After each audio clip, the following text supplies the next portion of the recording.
What it do? Thank y'all for continuing. Tuning in to the 38114 show. The newer episodes will be on the new layout. You see we got the futon right here. So who coming to sit on the couch with comedian Ambrose Jones next, y'all? Man, this wouldn't be possible, man, if y'all wouldn't continue purchasing the merch. We got new merch in. We got 38114 show hoodies. We got those available in black, you know, with the 38114 show logo. And on the back, you got the Scan Me card on it. That way it'll go straight to the website if somebody behind you and they scan it. We got those available in white, and we got them available in black. This the white, icy white honey bun. You know, from sizes to small to 4X. You know what I'm saying? Make sure y'all go to the website, 38114 show. Get y'all one. You know, we also got 38114 show masks available on the website. We got those available in blue, gold, and white. You know what I'm saying? You need your mask when you go out because you can't go in the store without a mask. That way you ain't got to look on the ground and pick nobody else's mask up. You already have a 38114 show gent in your pocket. You know what I'm saying? 38114show.com. Get your mask and hoodies. And this is the #1 seller here, Immortal Herbs, Seamoss and Bladderwack tinctures. That's right. Seamoss contains 92 of 101 minerals that your body needs. Bladderwack contains the other 9. Y'all can go to comedianambrose.com and get these.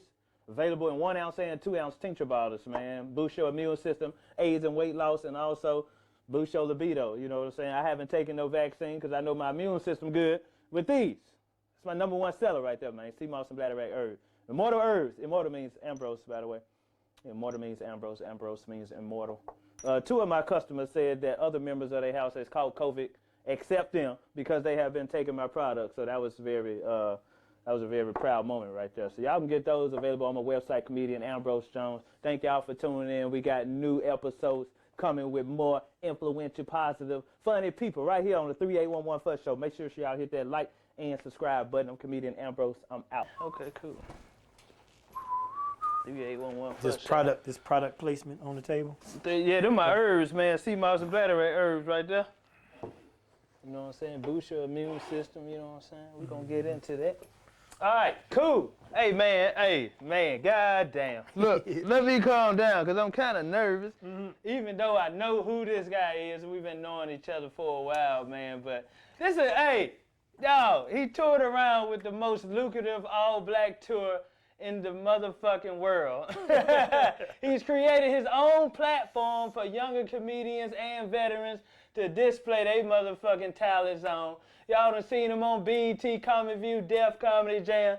In my eyes, look, he's considered a legend too. Always look out for me when I come through Chicago. I always pick up the phone when I call, man. Very humble guy. Always, blessing the norm, man. Y'all put y'all hands together for the motherfucking Mr. Damon Williams, man. Yeah, I'm about to say shit. Somebody about to come. He's like, who is that? This nigga's but great. This nigga is humble as hell, man. No, how many years man. you got in the game? Man, it's 28, be 29 since the first open mic. Look at that. Come November. And still look 55. That's a blessing, man. Hold on. First of all, most people don't know that, man. You opened into it for the Kings of Comedy, man. Yeah. When they first started, that's like. Actually, it was the second run. The first run was like a trial for them because Guy Torrey was the host and Steve Harvey was the headliner. Okay. But that didn't catch on yet. You know what I'm saying? Yeah. So they revamped it. They added DL. They put Steve as host and let Bernie or Sid close. Mm-hmm. But Steve, being Steve, didn't want to go out first. Right. So what they planned was they was going to use the local comedians in each market. They figured they knew enough cats around the country, grab whoever hometown it was, put them up, let them do some time to warm it up for Steve, basically. But they couldn't find consistent dudes, you know, and it was like they want to take a chance every week of hoping this dude do okay. Right. You know, then motherfuckers wasn't dressing up. You know, and I used to wear the suits back then. I was known for it. Is you the one started the suits? I'm the one told Steve Harvey to get the collection. No, they was already suited and booted. Okay. You know? In fact, to this day, Steve, like if you work with Steve, he kind of wants you to have that suit on. You know what? Everybody who worked, I tour around with Junior, who worked with him from Steve Harvey on the show. The whole squad. Every show, look. One day I show up in jeans and collar shirt. The manager Vance, he's looking at me like, "Hey, Ambrose, man, come on, what you doing?" They'll put you to the side with that one. Because we was at the crib one time, and it was Chicago. And Steve, you know, me and Steve I got a good rapport with Steve to this day. Okay. And he was coming to town. He's like, "Dang, you want to open?" I'm like, "Yeah." So I do the show. And the second night, because we did 2 nights, it was a nice joint though. It was a double knit, like, you know, just a walk-in 2-piece joint, but it wasn't a shirt and tie suit. Okay. And they're like, man, no, it was the first night. So the second night, he said, man, that night after the first night, like, we need you to go back to the suit, man. You know, that's what we do. I'm like, all right, well, it's cool. I got suits. I was trying to get out that suit character because people to this day think I'm the dude that wears suits. So in some ways, it kind of hampered me because, like, this was an example. One of my hood homies do hood films, you know, hood Chicago classics. Okay. King B.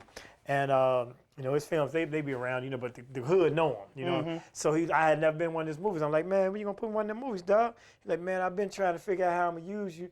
You know, like, matter of fact, I got a scene for you. You're going to be the lawyer, blah, blah, blah. But all his movies is gangster, shoot 'em up movies, right? Like hood, classic type shit. He wants you to put on the suit. Want me to be the lawyer.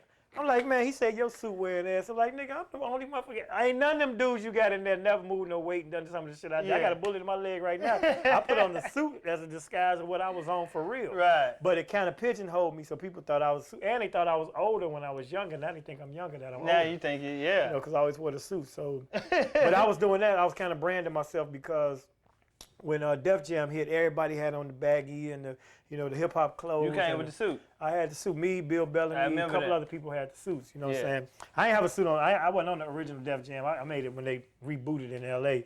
And I didn't do the suit. I just did a nice ass little custom blazer. My man did. Yeah. You know what? So that's the whole suit game. What's your half hour?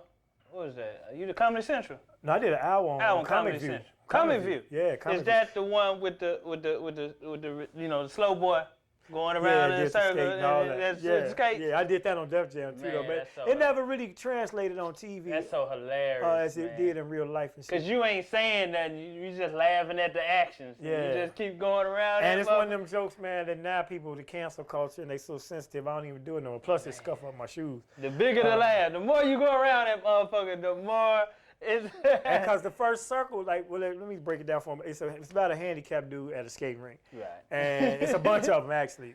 But it's a whole school bus full of. So when you do it the first time, it's offensive. Everybody, oh, you're wrong.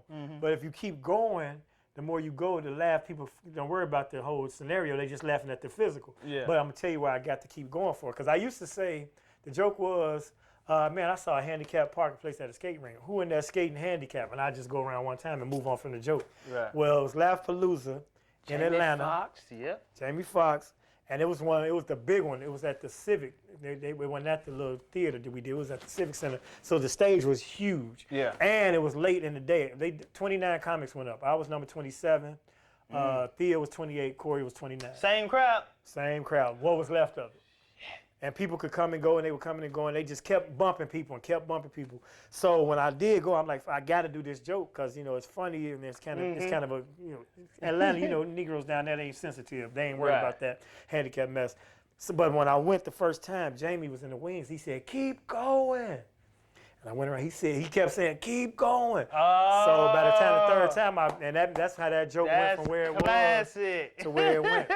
Only here on the 38114 show. Understand me? Most people don't, like, I never did get a chance to meet Bernie. You know, I got a chance to tour around with Adele. I appreciate you and all the Chicago comics, you know, embracing me. You know, even though I was raised here in Memphis, I still, you know, I'm embraced by all the Chicago vets, and that made me feel real good. But what's some stories you can tell us about Bernie Mac since he gone to the legend? You know what I'm saying? That you can remember being on tour with them, man. Just not just the tour, just Bernie in general, because every comic in Chicago at the time, when I came, I started in November '92. By then, Bernie had already been on Def Jam the first time. And I think that's when he did to Take Me Out to the Ball Game. So he was Bernie Mac in Chicago already. So we all wanted to, you know, Bernie had a Monday night at the Cotton Club, and we all wanted to impress Bernie, you know, because Bernie was the king, you know. Pack house. Yeah, ridiculous, every Monday. But that was like an open mic for all arts. You know, he had a band, they were singers and all things. Okay. On Tuesday night, he had his own thing eventually. This was later after he had really blew up. And this is number 4, half hour comedy special. Say it louder. That's me and my son on the front. This one is on a 1 gigabyte USB drive. This has 35 minutes of stand-up and a 15-minute documentary on it. So all these got different material. So this new hour called You Don't Know Me, 15-minute documentary. It's a movie. Y'all go check it out, man. Come on, that's no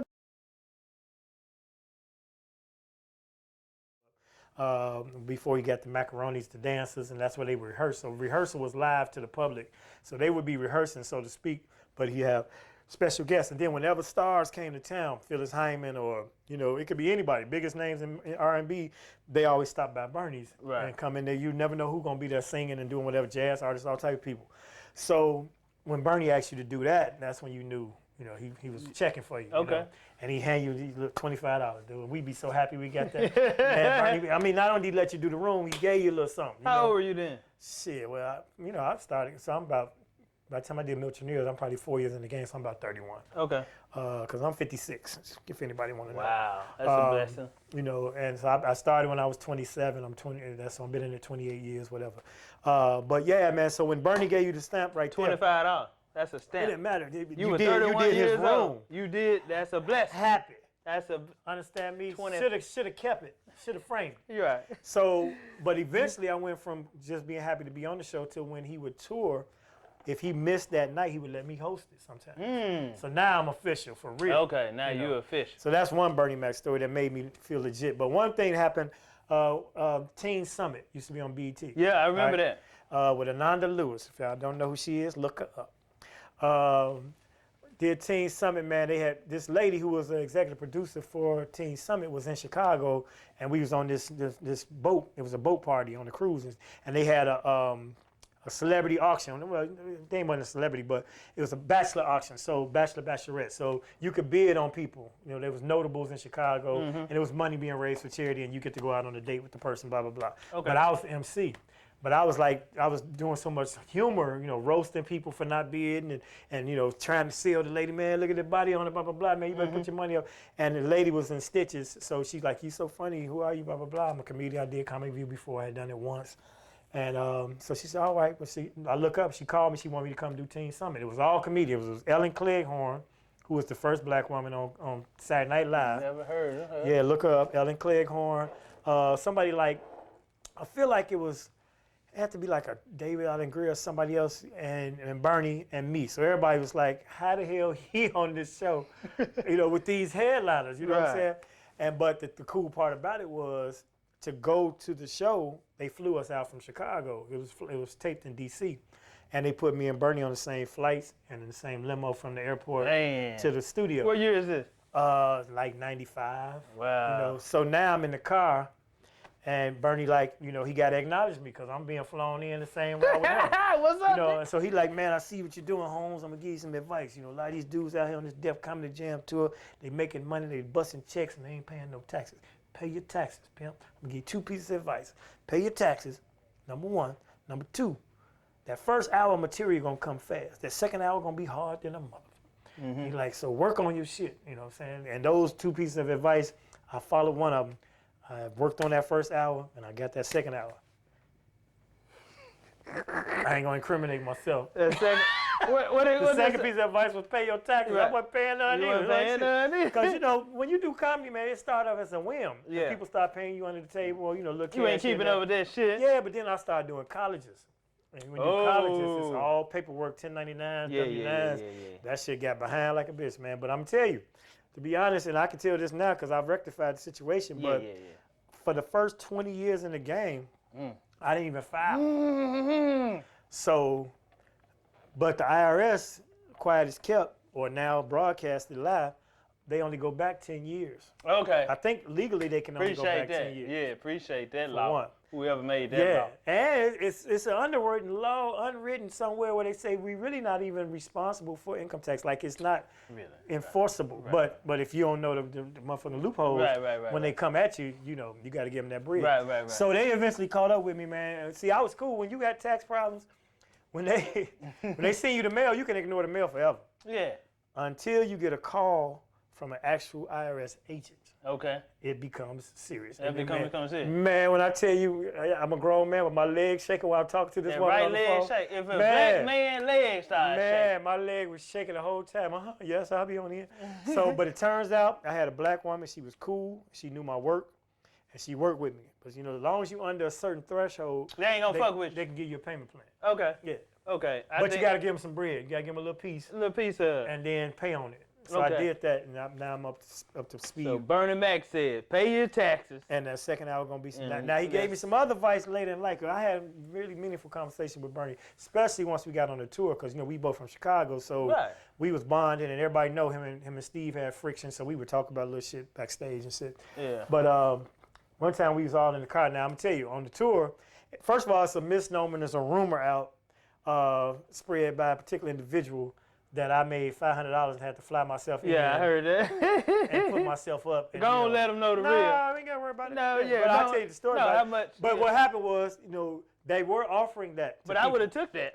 First of all, I would have paid to be on the King's Comedy Tour. Let's start with that. But secondly, and I ain't trying to stir up no bullshit. They might have offered a particular individual that. And when I first got on, that's what they offered me. But once I became the official host and opening act of the tour, all that shit got bumped up. I was staying in motherfucking Four Seasons and Ritz-Carlton. You renegotiated. I ain't had to. They did it on their own. Walter Latham looked out for me. And he offered me a holding deal. So every weekend, I would take the money. Back then, they just pay you in cash and shit. Matter of fact, all of us got paid in cash. In fact, if people knew back then, somebody could have came up on a lick if you robbed the King's Comedy Tour, because the promoter, got paid in cash? He would square up with the building and take cash. He had this one briefcase.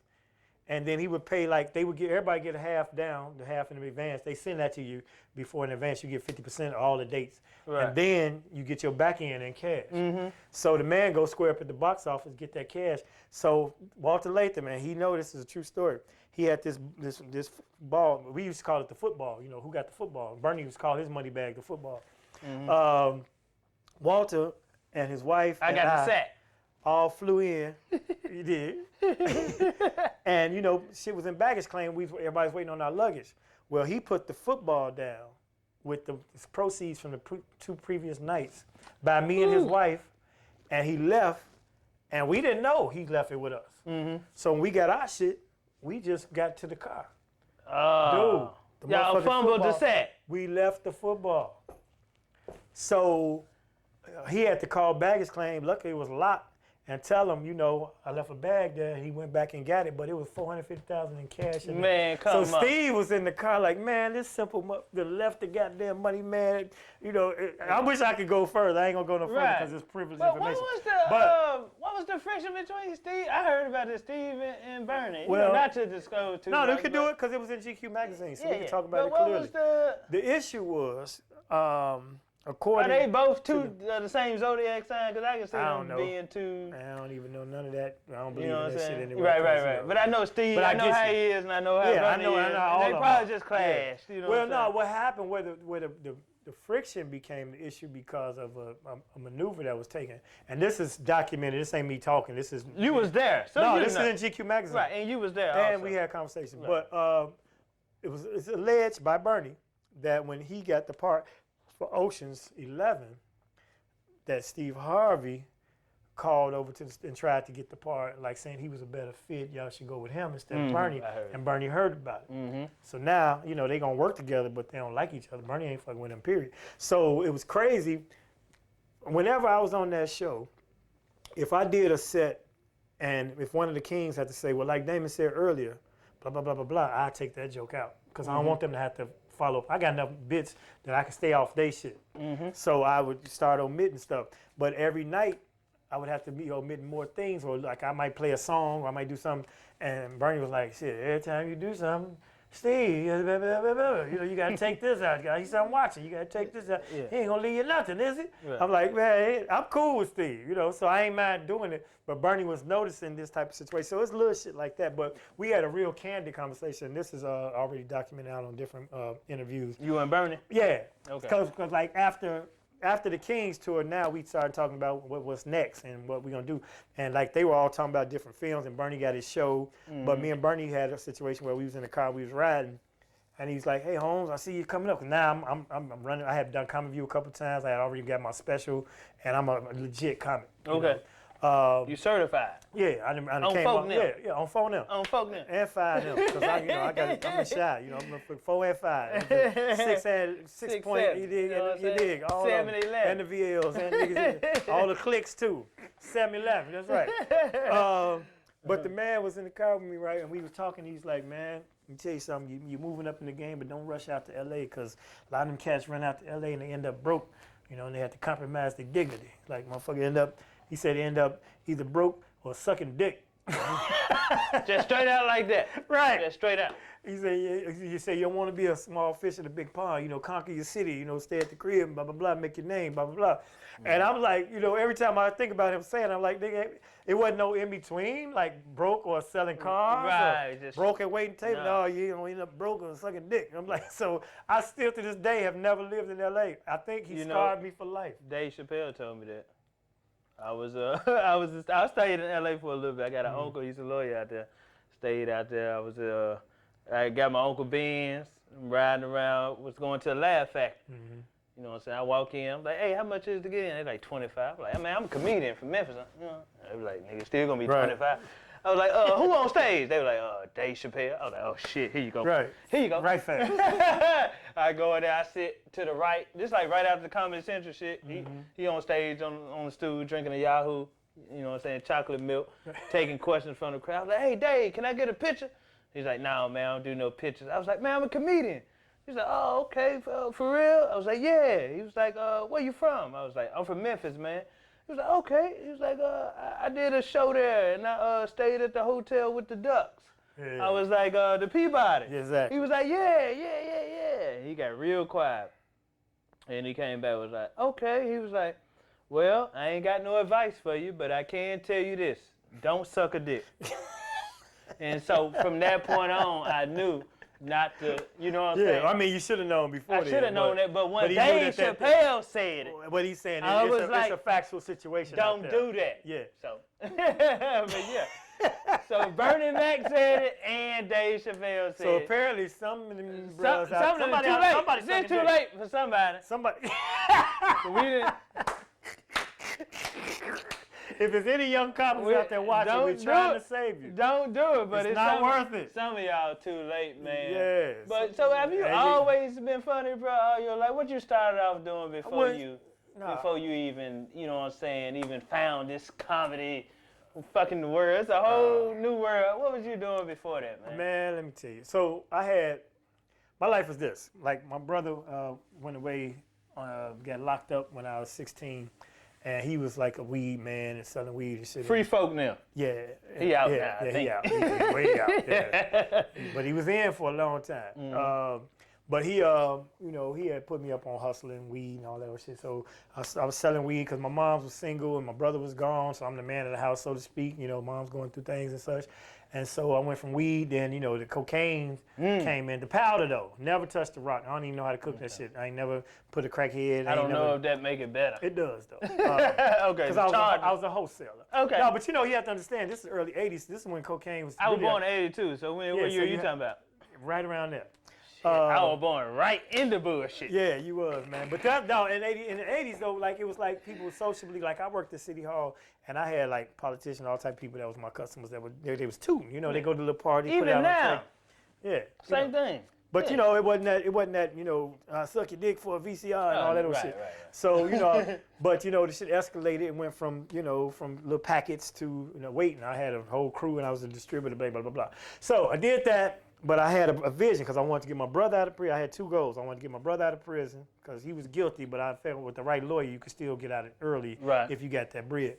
And then I wanted to open my own business. Okay. So I paid this lawyer a couple times, and they couldn't do nothing with it because, he had did the crime. He had to do the time. And I did the business thing. I opened a Subway. I took the money from the streets. Come on, man. Quit. In Chicago? Yeah, downtown. Tell them. 185 North Fallback. Come on, man. Subway, what year was this? This was 1992. If you ever ate at a Subway in 1992, to what year you had? On Lake and Waback, till 94. Till 94. Yeah. Damon Williams owned. No, 90 to 92. Opened in 90, closed in 92. 90 to 92. Yeah, because my son was conceived based on that Subway because his mama worked across the street, and that's how I met her. Okay, what was the franchise cost for a Subway back in the day? Man, it was so simple to get in a Subway, and the reason why I got in Subway, and this is good advice. Matter of fact, brother named Earl Graves II, Earl Graves was a publisher. He did Black Enterprise magazine. He just died maybe a year or two ago. But that magazine changed my life because that's how I found Subway. It was top franchises for blacks with the lowest startup cost, blah, blah, blah. Mm-hmm. So I looked around. I had never heard of Subway. Matter of fact, nobody had. This way before Jared. Okay. You know, they was only known like in Free the East Jared. Coast. Leave Jared pedophile ass in jail. In there. Yeah. Skinny or fat. Let him out, then let him go right back in. Let him out, walk around the building, and go back in. Make sure there's no playgrounds on the block. No, let him out and then let the police rush him like they do on To Catch a Predator. Act like he free. How about Go on that? out, you free, Jared. Boom, bring your ass back in. Your freak ass. So back then the franchise fee was only $7,500. Yep, you can get in for $7,500. It's 10 now, I think. Well, I don't know if that's the franchise fee, but you still got to have your build out for your store. So for me, it was $7,500 plus you needed to show $40,000 liquid because of construction of the store. Okay. But fortunately for me, I was moving into a food court. So my food cost, my built out cost was cut in half. Okay, cool. So, you know, I had to get in with, you know, $7,500 down, and then you had to have it took me $23,000 to build the store out. And how much they want every quarter? That's the bullshit. Somebody else on my show every week but they want it's 8% for the franchise plus 2.5 for advertising. It just every week. Out the gate, the direct debit. Out your Whether account. it's like whether you winning or me. losing. Hey, tomatoes went up in Florida. Fuck you, pay me. Every week you need to pay them. You ain't gotta pay them. They take it out your account. Ooh. So I mean, but if you thriving, then 10% is nothing because of what the whole brand. Like now, a Subway is a household name. Right, but back then that was like the healthiest place to eat in Chicago. So it was like people trying to eat healthy. No, they wasn't yet. It was before Jared with the whole Eat Fresh wasn't part of it. Oh, okay. And they was trying to compete. You know, Chicago we had AP Deli, so Mr. much Sub, all that, Fontano. So they got corned beef sandwiches this high. I know.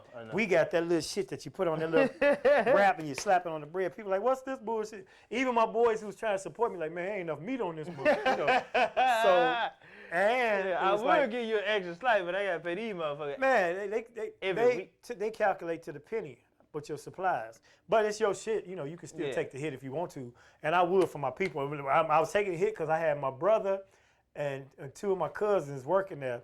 And anytime a pretty girl came, your lunch on me, baby. You know, so it's like it's like we had a Subway. I'm like, no, I have a goddamn Subway. Y'all work at one. Stop giving away my goddamn food. So you came out on top when you sold it up? So you were good? I broke even. But the cool part was I paid myself a salary for those 2 years, and that's how I cleaned up my illegal proceeds. Okay. But prior to doing that, you washed that money. Basically. That's what you're supposed to do. I mean, He that's was what smart. you did. Yeah, you're supposed to wash it. And my brother got out, and he has 3 kids, and he's a model citizen. You got him out? No, he just eventually got out. Oh, I'm just telling y'all the moral of the story. Did his time, standing tall. He got 3 grown kids. He's a independent contractor, got his own truck and stuff, so it's a good story. So I fulfilled both my goals. Okay, cool. Yeah. Okay, and after that, what's that? So Subway is failing at this point because now the building I'm in downtown, they losing tenants left and right. Okay, and those are my customers. Ain't nobody never heard this story. Damon Williams owned a Subway in Chicago downtown. This is exclusive. This part. They losing tenants left and right, and then a new joint opened up. I was already across the street from Mr. Submarine, which is I could compete with them, but this joint was a local joint called Fontano's, and they do the fat sandwiches. That sounds good. Yeah. I would rather go to Fontano's than Subway. I went to Fontano's for lunch. I was sick of this shit. I went down there, man, run, give me a motherfucking Fantano. I sent the dude in the Subway shirt into Fantano's to get me a goddamn corned beef. It just sounds good. Yeah, in Chicago, a place called Fontano. I'm going delicious. over there. So, and it was right across the street from Harold Washington College. So all the kids just started going to Fantano. So now I started writing on the wall. I'm losing money.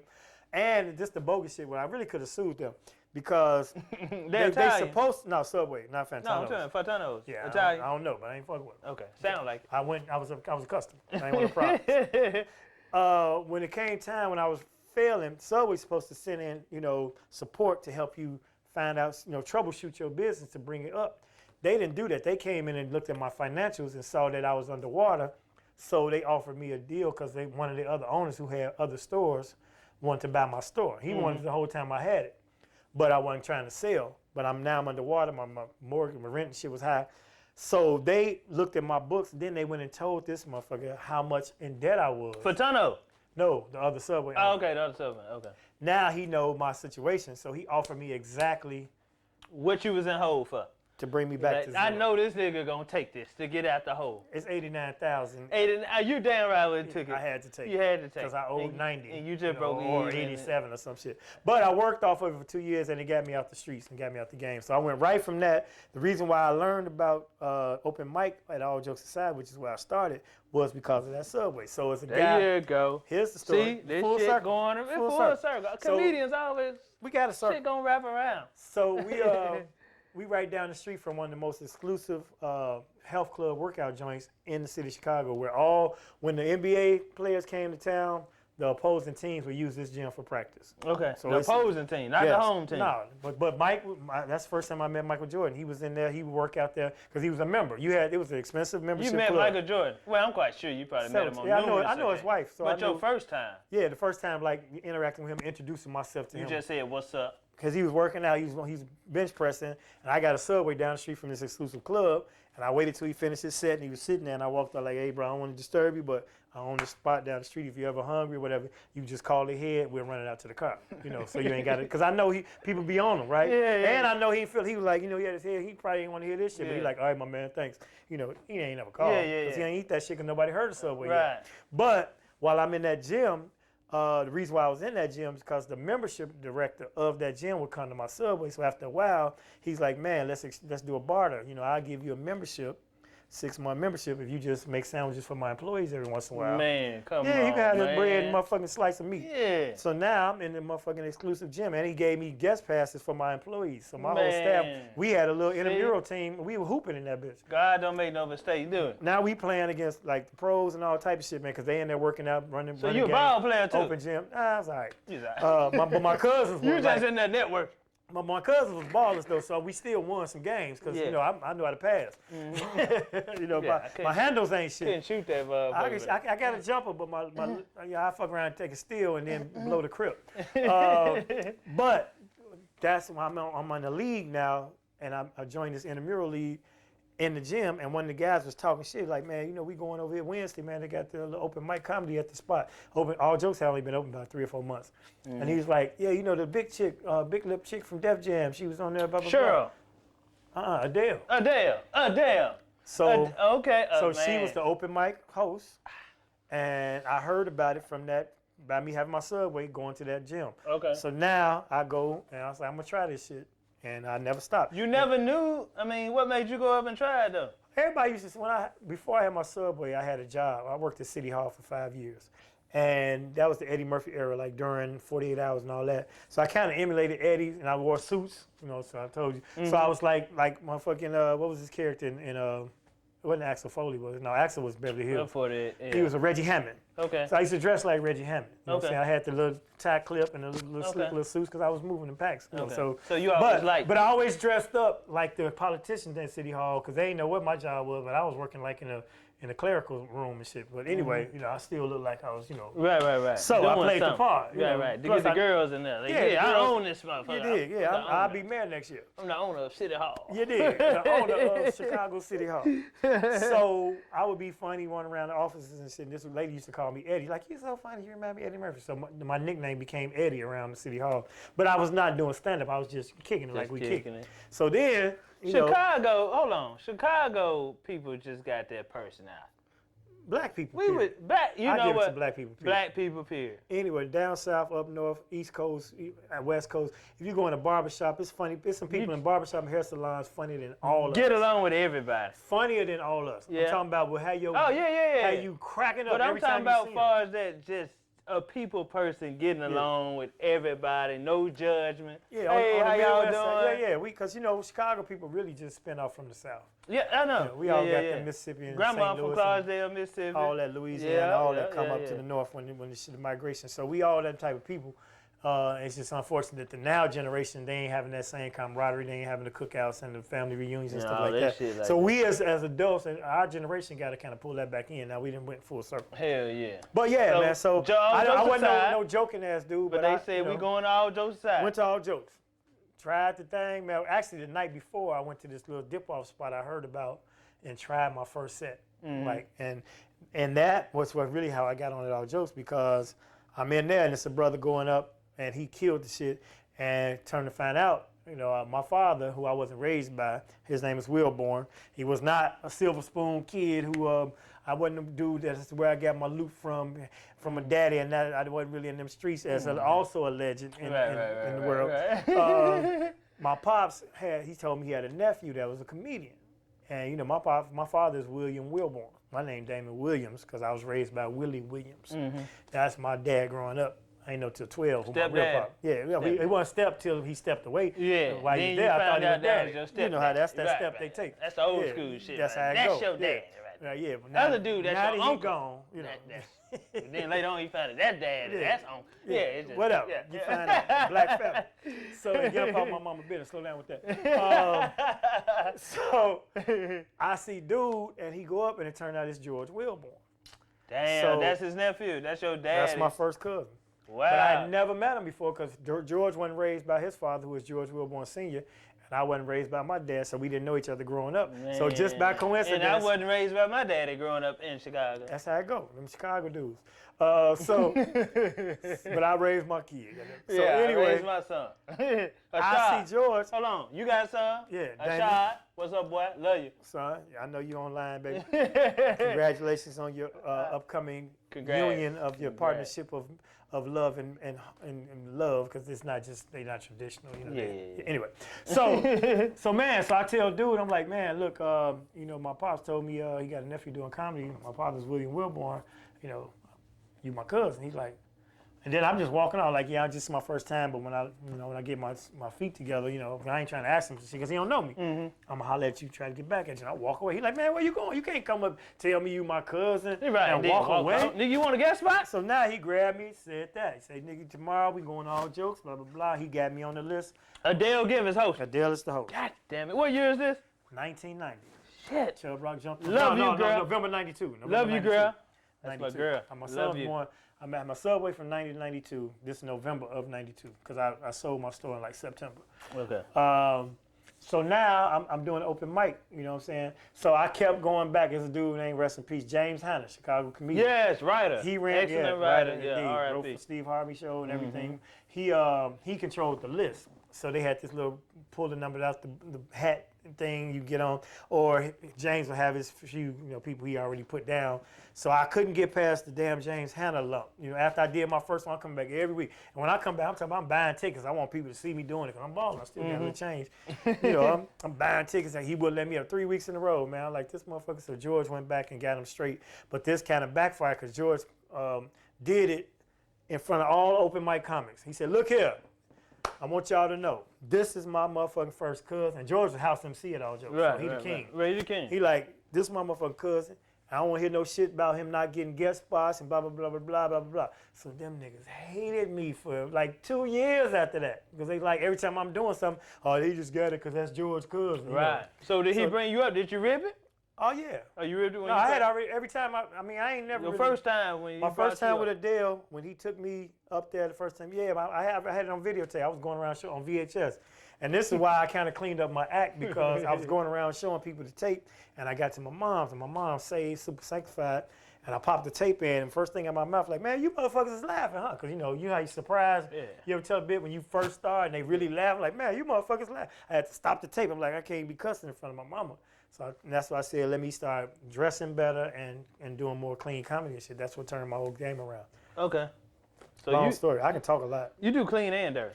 Oh yeah, I do dirty clean. And okay. That's what I do. That's classic right there. That's what We're I do. gonna take a break on 38114 show. Yes. Damon Williams, Ambrose Jones, Chi-Town. Just want to see what the time we at. Cool.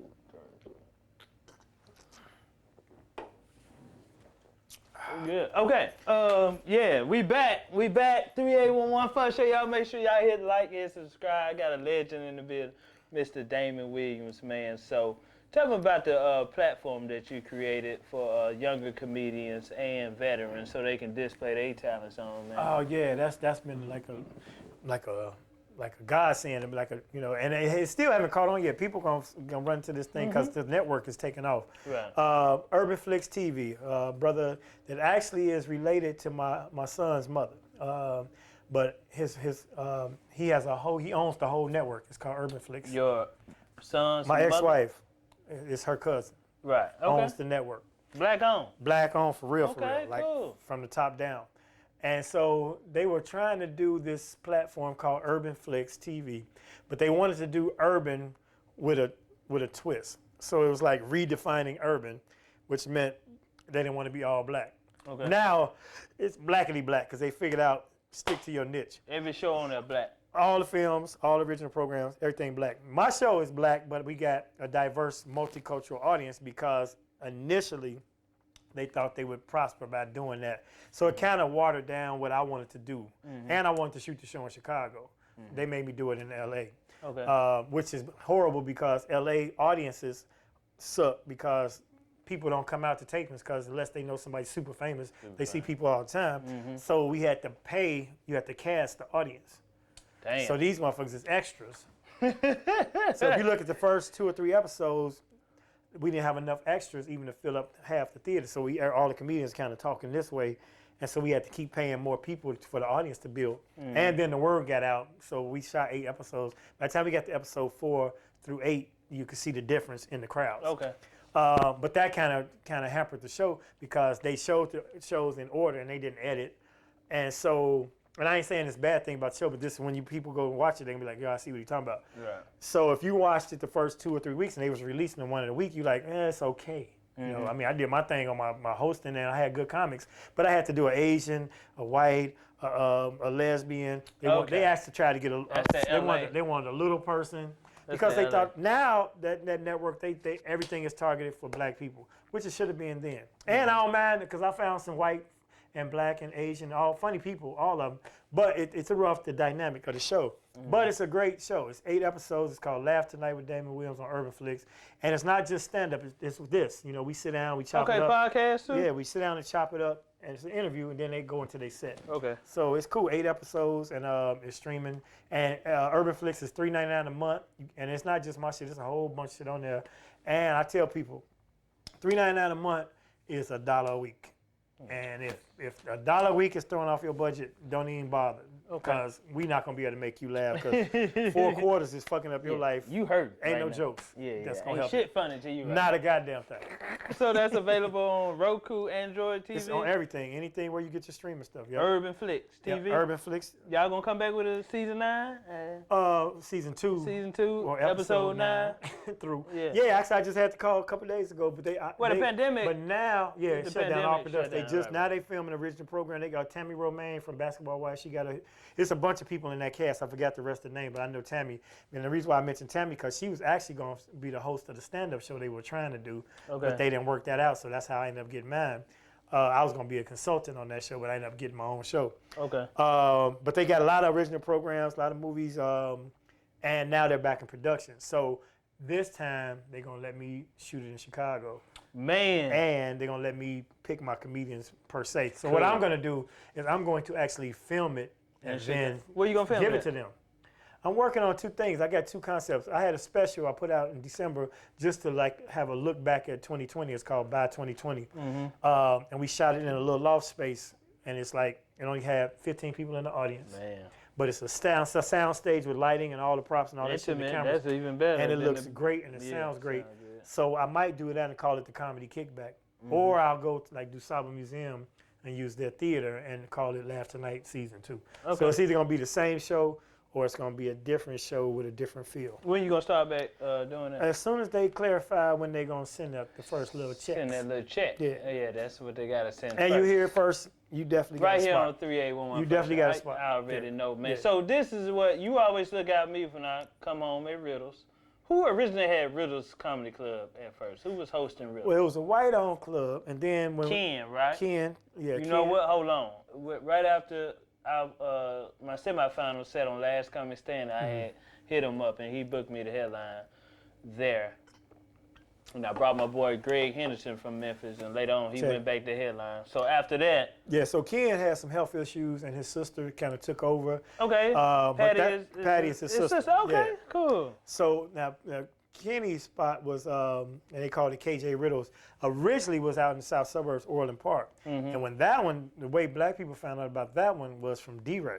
Oh, I heard he was a killer promoter. Oh yeah, and he's still to this day. On a Monday night? No, Sunday. Sunday night. Okay. So what happened? I had a Sunday night. It was a monster. It was amazing. That's where D-Ray got chopped, cut his teeth there. And when hold on. From Chicago, who all you cut? D-Ray? I mean, it's a lot of people I helped. At your spot. Well, I mean that as far as I used to do a mass taping for BET to get all the comics on Comic View. So it would be like 28 comedians, and all of them got on. I mean, we talking about people you would know: Marlon Mitchell, Muhammad, Marcus Combs, D-Ray, Lil Rel, Wildcat, Kevin Danfool, Sampson, The Last Laugh. That was the true Michi. One of the guys who used to do our flyers, Flyer Dre, even got on the show. A bunch of ladies, Diane Cordes, who got me on, but Cherie Luckett, J Deep. Shout out J Deep, killer. You know, but we all used to come. Oh, them killers. We all used to come to TNT Comedy Hook. Them killers. Yeah, and it's a bunch I can't even, it's more than I can't remember. So you did the audition taping. So what I would do is, like, after me and B. Cole won our specials, you know, actually that's when you shouldn't do Comedy View no more, because they go, it was a competition back then. And they narrowed down to 5 finalists, and the one who had the best special, or the one they select, becomes the host. But I went back because I didn't win, so I'm like, I'm gonna keep going back. Maybe I can win that host spot. Or in the meantime, I'm still being on TV. People are like, man, you already got a special. Why you keep going back to Comic View? Like, cause I ain't got no TV show. I'm like, motherfucker, everybody know about McDonald's, but they still do commercials. Right. So this is my TV show until I get my own. So we had this spot called TNT Comedy Hook on Sunday nights, banging, ridiculous. Now Bernie used to come through there, and then whenever Bernie came, Leon Rogers, another who did, Shout out came to out Leon. there. I remember you booked me. So many people, man. Yeah, we had a squad. And Jeff B, a bunch of people, man. Leon is a killer too. Yeah, GCI Radio, and now he on FoxSoulTV.net or whatever. But that spot became like the motherfucking the lab. You know, everybody was coming and getting on and doing our thing and blowing up. But speaking of blowing up, the owners, they torched the damn place. And I say that to the camera. Try to get some insurance money. Yeah, it was they did some bullshit. They was like, you know what? They ain't bringing too many black motherfuckers. Nah, they weren't. But it was profitable. They was cool with the black people coming. But they had other shit. They owned the bank. It was about these Greek dudes. They was plugged like like so mobbed they up. burned the building. The building burned down.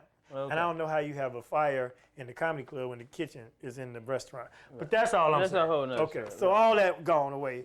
That was what you called them brothers. What was the restaurant across from Subway? Brothers. Ain't talking about nobody. Fantano now. Fantano. Call back. So they shut us down, man. You know, and so D-Ray decided. Fantano done shut you down twice. Man, the fucking Fantanos, man.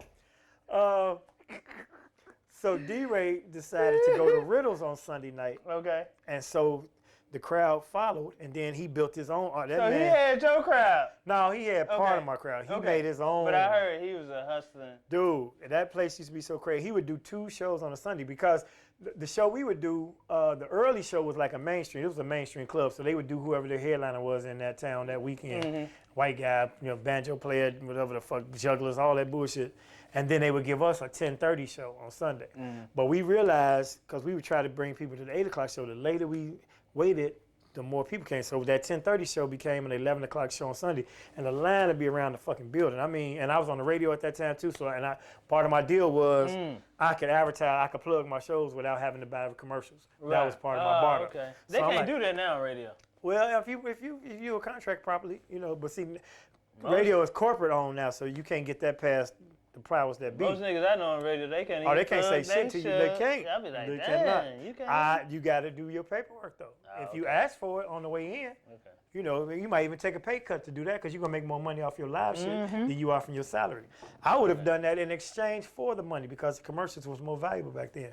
Anyway, I blew the spot up, and then they blew the spot up. And then D-Ray spun off and did his thing, and then his shit just took off. Because D-Ray was this dude was such a promo hog, man. I mean, he a monster at this shit. That he had D-Ray flyers. They wasn't about no particular show. It was just his info. And he would go to the clubs, and then when he moved to LA, he'd do this, and he'd just have a girl take him and put him in the ladies' room. So now they're like, who is this D-Ray nigga? Blah, blah, blah, blah, blah. So it's just got to be a buzz around town who D-Ray was.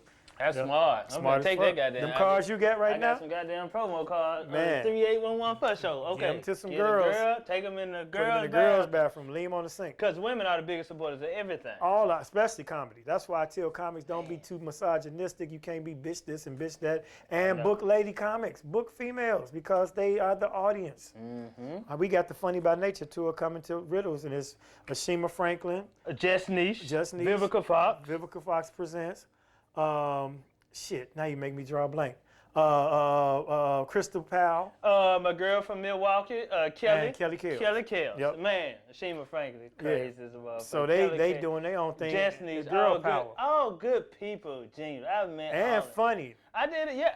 I did a movie with Kelly Kells, and I remember we was sitting in the truck before we started, and she was like, "Man, we all gonna be stars." She was just so positive. Oh yeah. Just so. And now she just celebrated her 10th anniversary. Funny women, yeah. Good dude. Husband, James, man. Before we get out of here, because you know this interview could go about 3-4 hours, man. We'll let them know your social. I just tell people go to DamonWilliamsComedy.com, and the link tree for everything is on there. But Instagram is Damon Williams Comedy. And Riddles, you just booked me there. March, I did my other half of my hour special. I did half here in Memphis, other half in Chicago. He hooked that up. So every Friday and Saturday Wednesday and Friday, Saturday. Now Wednesday I do something called Step to the Mic. So now I'm trying to recreate, because when Adele blew up, I became the host of Wednesday Night at All Jokes. And we switched it from just open mic comedy to Apollo style. So it was singers, poets, comics, and notable poets and other people came from that too, like Malik Youssef, who was with the good music with Kanye. He's on Kanye's album. He came Jay Ivy. That's where they started. Okay. They did. And if you look at Jay Ivy's book, or anytime they talk about it, they started on Wednesday night. So I'm trying to recreate that tradition and find the next generation of people and giving them a platform at Riddles. So Wednesday called Step to the Mic.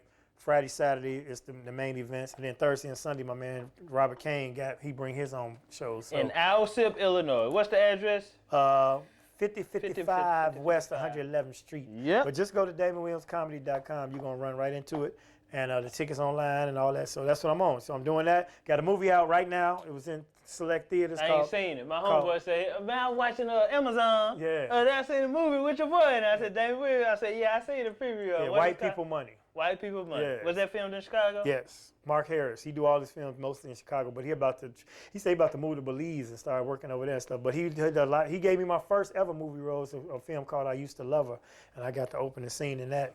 And then he went on to do a whole bunch of other stuff. But White People Money, this one was in theaters. It was even in a drive-in theater in California. And we are a double feature with the Billy Crystal and Tiffany Haddish movie. I heard about that. Yeah. So. Yeah. So I'm proud of that, and we just moving around, man. What else you got going on? Shit, that's enough. Where can they find your hour special that you did doing a core routine? My albums, hour special, all that's on my site. Just go on my site, click on Buy 2020, or you can hear the comedy album, Laugh Tonight, Be Serious Tomorrow, and that's on every streaming platform, Tidal and Apple and all that. So that's enough. Well, man, I always appreciate you, man, reaching out when I reach out to you. Oh yeah, anytime, dog. Funny is funny, and you got shy. You got shy roots. Hey, that's love, man. Yeah. To be saluted by the Chicago greats, man. How was it with Craig Robinson? Craig, I went to Houston. We was in Atlanta performing. I was featuring for you, Atlanta, and Craig Robinson came through. Yeah, killed it. Hung out, did some dumb shit. Fast forward, May 1st, I said, I'm going to Houston. Let me see who at Houston Improv. I saw Craig Robinson. I hit you up. Boom. I said, hey, man, hit Craig up, because he told me good job in the green room in Atlanta. I was like, hit him up and ask him, can I do a guest spot in Houston? And you hit me back and said, yeah, come through. So my married partner rode with me, and we went in. Man, we took a shot. We in the green room, kicked it. What's up, man? Speech and host, we all took a shot before the show. I was like, shit, I wasn't even ready for this motherfucking shit. I don't usually drink before the show, but you can't say no. Yeah. If Craig Robinson say, let's take a shot. Right, you gonna take a shot. This show, take a shot, man. And eat a slice of Pizza Hut if you got it back there. When I tell you, I got up there and did 5 minutes, and them folks act like they knew me, man. Oh, good. But, I mentioned Memphis in the crowd, and somebody from Memphis hollering, hey, it's out Memphis. So we chop it over to Craig. Craig on stage, we watch his show. I chop it up to him, hey, hit me up at the show, let me know what y'all doing. We walk outside, me and my married partner, on our way back to the car, finna go to the strip club. We walking, and the white guy, we're walking with the girl, said, oh my God, it's Ambrose. And I walk up to him like, what's up, man? He was like, oh my God, it was such a pleasure to see you in there. I follow you on Facebook and YouTube. I watched all your shit. I'm like, this is my first time in Houston. I'm like, man, I appreciate that, You never know where your reach goes. And you never know, man. So that was that's a good blessing, story. Man. And I'm going to tell you, it was genuine because when I hit Craig, he didn't just say, yeah, cool. He was like, yo, tell him to come through. Like, it's a yo. Yo, in the text. tell him to come through. Ambrose cool. Yeah. Yeah, man. It's a yo. We all from Chicago, man. Hey, and Craig is one of the most humblest, wealthiest, funniest, famous, and his crowd white is people just, famous. Man, his crowd is just. I had a dentist hit me up my inbox.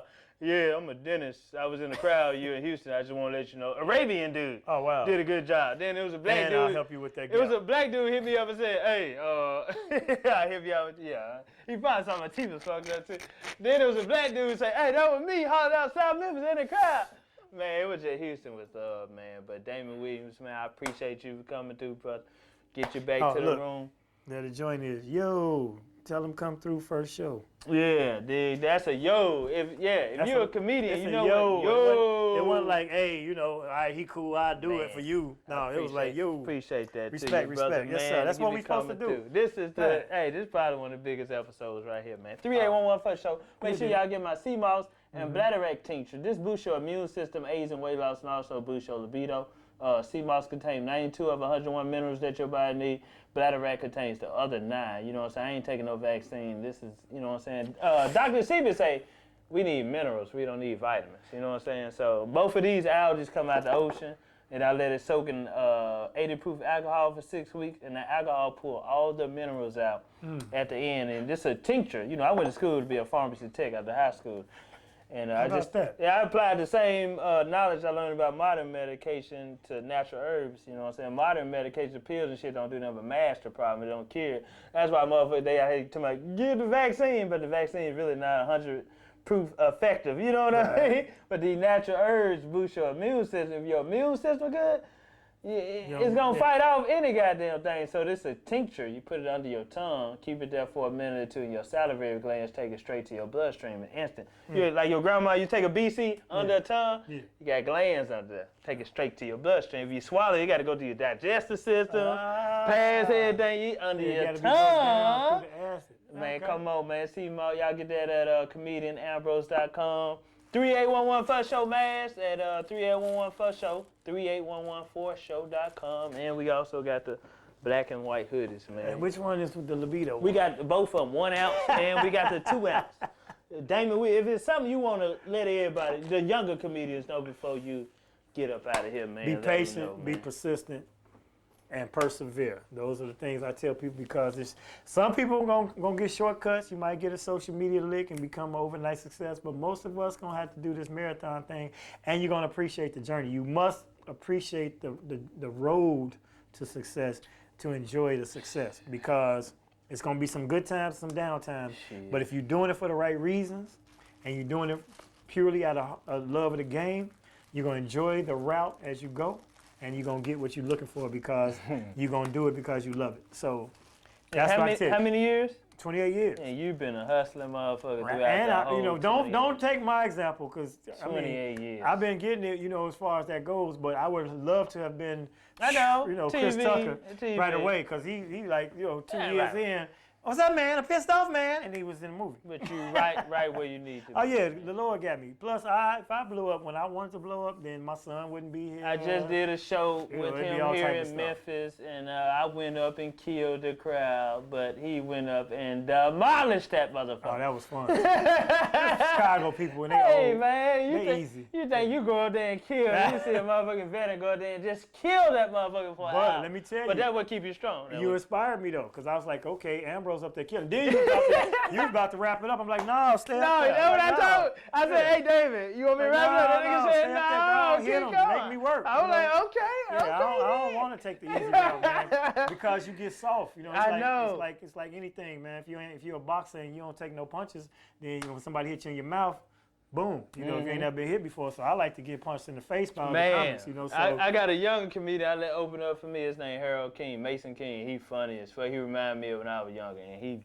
flays that crowd before I get up there. Yeah, man. That's them good, cats man. that be talking about, man, I don't want to bring nobody out. They gonna make me work.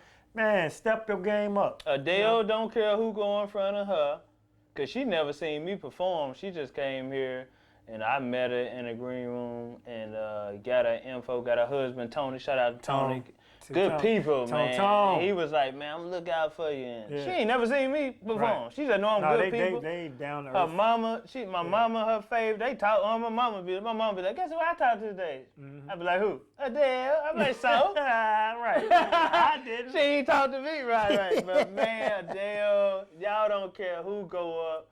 And you, Junior, who else take me? Lunel, like people like that. Real hard hitters don't give a fuck who go up. Sinbad don't give a damn. Sinbad, cause he finna go out there and do an hour. I thought I was finna feature and host for Sinbad. The owner told me, no, Sinbad finna do an hour and a half by himself. Oh, let me tell you. Just sit back and watch the show. Sinbad, clean. Well, he will call. Clean. It finna kill the whole hour and a half. And now, so you know, I do my thing on stage. Sinbad will call me when he come to town. To this day, if he felt like it, you know, and still let me go up and kill and still do his thing. Man, get Will Sinbad. Yeah. Is he good now? He's coming there. He's in rehab. Man. So shouts out to man, Sinbad. That's a blessing, man. Indeed. Hey, man, it's been a hell of an episode. We're going to break this one up in segments. Yeah, man. And I'm doing Tom Joyner Tuesday, man. There you Tuesday. go. I don't know when this is going to happen, but May 18th, we saluting Tom He coming Joyner. back? And no, we just want to give him his love. He had a stroke also, and we just trying to do a day of dedication. We did one for Sinbad, so we doing that. I don't know when this is going to air, but, you know, possibly. If not, cut it out. All right.